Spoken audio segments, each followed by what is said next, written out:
और इजराइल से एक और बड़ी खबर सामने आ रही है। टाइम्स ऑफ इजराइल ने अभी ये दावा किया है कि लेबनान के बॉर्डर पर मौजूद एक गांव पर एंटी टैंक रॉकेट से हमला हुआ है। लेबनान से कई ड्रोन भी लॉन्च किए गए हैं। इजराइल इन हमलों का जवाब दे रहा है। ये बड़ी खबर आप देख रहे हैं। लेबनान के बॉर्डर पर जंग तेज हो गई है और इजराइल के गांव पर हमला लेबनान की ओर से किया गया, जिसका जवाब इजराइल की ओर से भी दिया जा रहा है। तो एंटी टैंक मिसाइल से ये भीषण हमला हुआ है, ये जानकारी निकल कर आ रही है। हालांकि लेबनान से जो ड्रोन अटैक हुआ है उसको रिटेलिएट भी किया जा रहा है। एक तरफ गाजा है जिसके पास कोई डिफेंस नहीं है, यानी यहाँ पर इजराइल के लड़ाकू विमानों का हर निशाना एकदम सटीक बैठ रहा है, और दूसरी तरफ इजराइल अब आयरन बीम लाने की तैयारी कर रहा है। ये आयरन डोम से भी ज्यादा बेहतर है डिफेंस है, जिसकी चर्चा पूरी दुनिया में हो रही है। डिफेंस की दुनिया में इजराइल का ये नया चमत्कार अमेरिका और रूस को भी हैरान करने वाला है। ऐसे ही हथियारों के दम पर अब इजराइल लगातार 72 घंटे तक गाजा पर फाइनल एयर स्ट्राइक करने की प्लानिंग बना रहा है।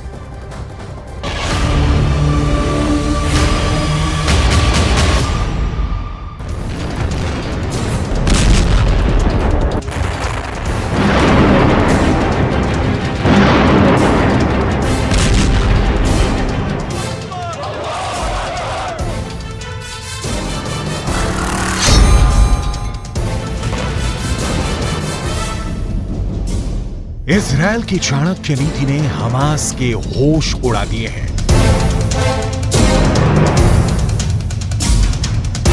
हमास को समझ में नहीं आ रहा कि हमला करें कि बचाव करें। भूख से निपटने का इंतजाम करें, पानी के लिए भागा दौड़ी करें, खत्म हो रहे हथियारों की व्यवस्था करें, लड़े मरे या फिर प्रोपेगेंडा चलाएं। दरअसल इजराइल लगातार कूटनीति और युद्ध नीति के मामले में हमास को बहुत बुरी तरह से छका रहा है।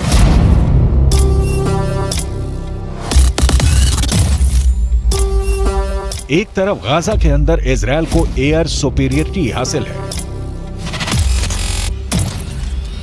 इजराइल की एयरफोर्स अपने तय टारगेट के हिसाब से जहां चाहे वहां बम गिरा रही है। इजराइल का वॉर प्रोपेगेंडा कुछ और चलता है और इजराइल हमला कहीं और कर देता है।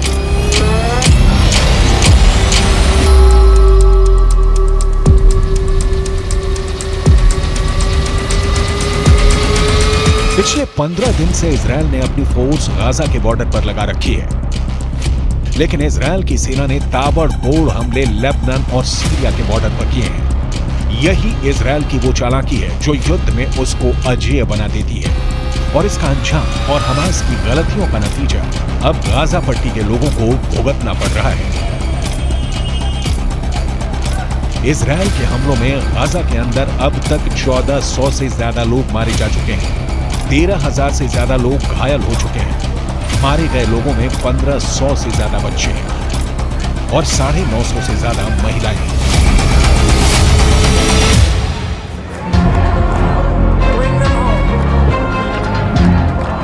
यानी पूरा गाजा त्राहिमाम कर रहा है, लेकिन हमास और उसके सहयोगी देशों का प्रोपेगेंडा कहीं ठहर ही नहीं रहा है।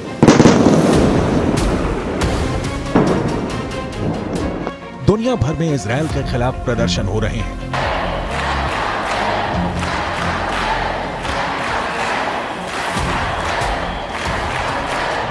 अमेरिका के कैपिटल हिल में भी सीज फायर के लिए प्रदर्शन हो गया, जो अमेरिका की सत्ता का केंद्र है। इसके अलावा फ्रांस से लेकर जर्मनी तक में विरोध हो चुका है। जर्मनी के अंदर तो फिलिस्तीन समर्थकों की जमकर बर्लिन की पुलिस से झड़प भी हुई है, जिसमें 60 से ज्यादा जर्मन पुलिस के कर्मचारी घायल भी हुए हैं।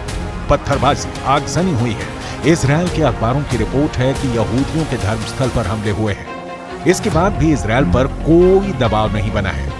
ऑस्ट्रेलिया के सिडनी में भी लगातार फिलिस्तीन के मुद्दे पर प्रदर्शन हो रहे हैं। पूरी दुनिया में फिलिस्तीन और उनके समर्थक एकजुटता दिखा रहे हैं, लेकिन इजराइल पर कोई असर नहीं पड़ा है। Palestinian has been always our land and it will remain our land. It's not the first colonization and it's not going to be the last. Palestinians always emerge victorious and we will get through this. Iraq की राजधानी Baghdad में भी बड़ा जबरदस्त प्रदर्शन हुआ है, लेकिन इजरायल के वॉर प्रोपेगेंडा के सामने किसी की भी नहीं चल रही है। इजरायल पर किसी का दबाव काम नहीं कर रहा है। पूरी दुनिया में हमास, फिलिस्तीन और उसके सहयोगियों ने बस एक ही रट लगा रखी है, सीज फायर करो, लेकिन इजरायल रुकने का नाम नहीं ले रहा है। It's a genocide. There's a lot of kids being killed who are completely innocent, who need aid, who need food, who need water, who need shelter. That's what we're here today to show. We're showing our voice from Australia that we do stand with these people who deserve humanitarian rights.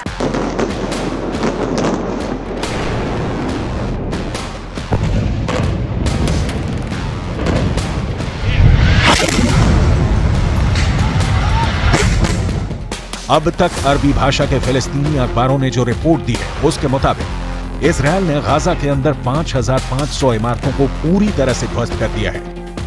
इन धमाकों में 14,000 से ज्यादा flats भी खत्म हो गया है।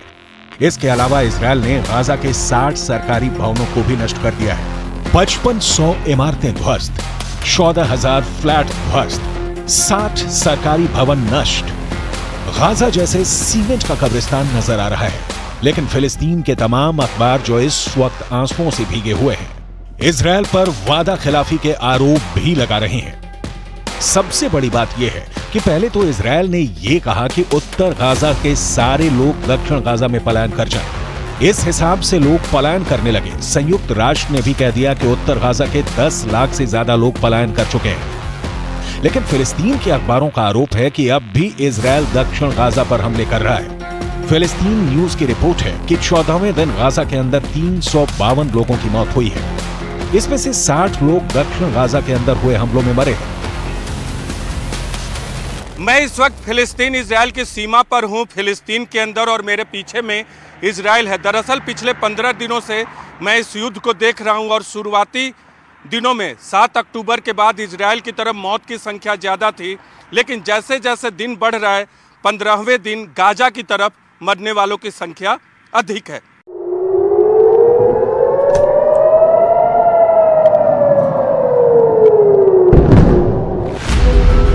पहले भी इजरायल डिफेंस फोर्स ने यह कहा था कि 20 मिनट में 5,000 से ज्यादा रॉकेट हमले के बावजूद भी आयरन डोम की वजह से ही इजरायल सुरक्षित रहा था।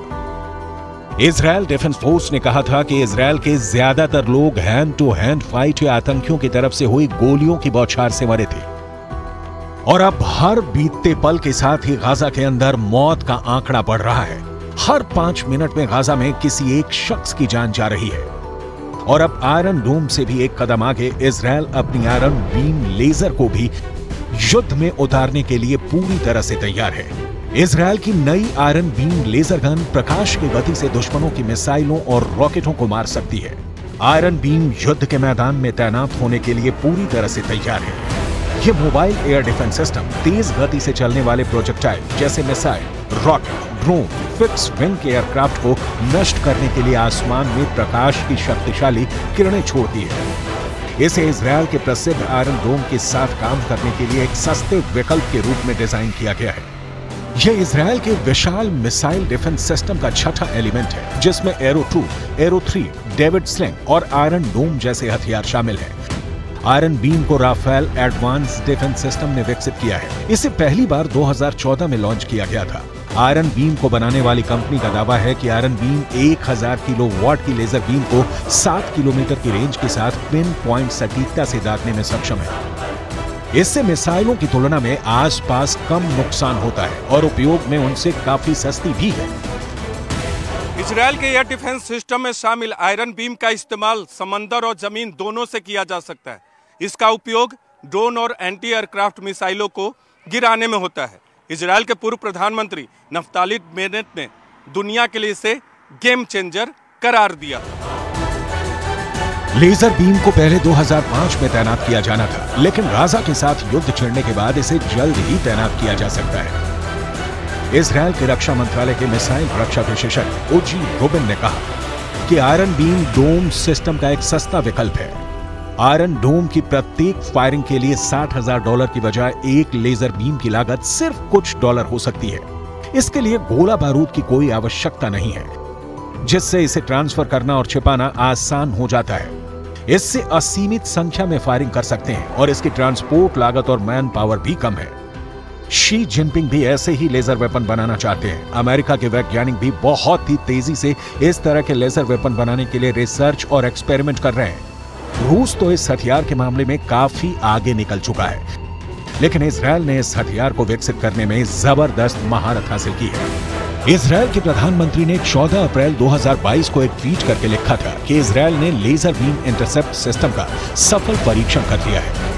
यह दुनिया का पहला ऊर्जा पर आधारित वेपन सिस्टम है जो ड्रोन और रॉकेट को भी शूट कर सकता है। अब जरा ये वीडियो देखिए जो इजरायल के प्रधानमंत्री ने ट्वीट किया था। लेजर बीम के लिए इस सिस्टम में कई गोलाकार चमकदार शीशे जैसी आकृतियां होती हैं। इन्हीं से लेजर बीम की ऊर्जा निकलती है। मिसाइल के नजदीक आते ही ये पूरा सिस्टम एक्टिव हो जाता है। इस लेजर सिस्टम की आंखें दुश्मन के हथियार को स्कैन करके नष्ट कर देती हैं। लेकिन आयरन डोम और आयरन बीम में फर्क भी है। आयरन डोम के उलट ये हर मौसम में काम करने वाली वायु रक्षा प्रणाली नहीं है। आयरन डोम को सभी मौसम स्थितियों में संचालित किया जा सकता है, जिसमें कोहरा, धूल भरी आंधी, कम बादल और बारिश शामिल है। लेकिन आयरन बीम प्रणाली बारिश होने पर प्रभावी ढंग से काम नहीं कर सकती है, क्योंकि पानी के कण लेजर की ऊर्जा को अवशोषित कर लेते हैं।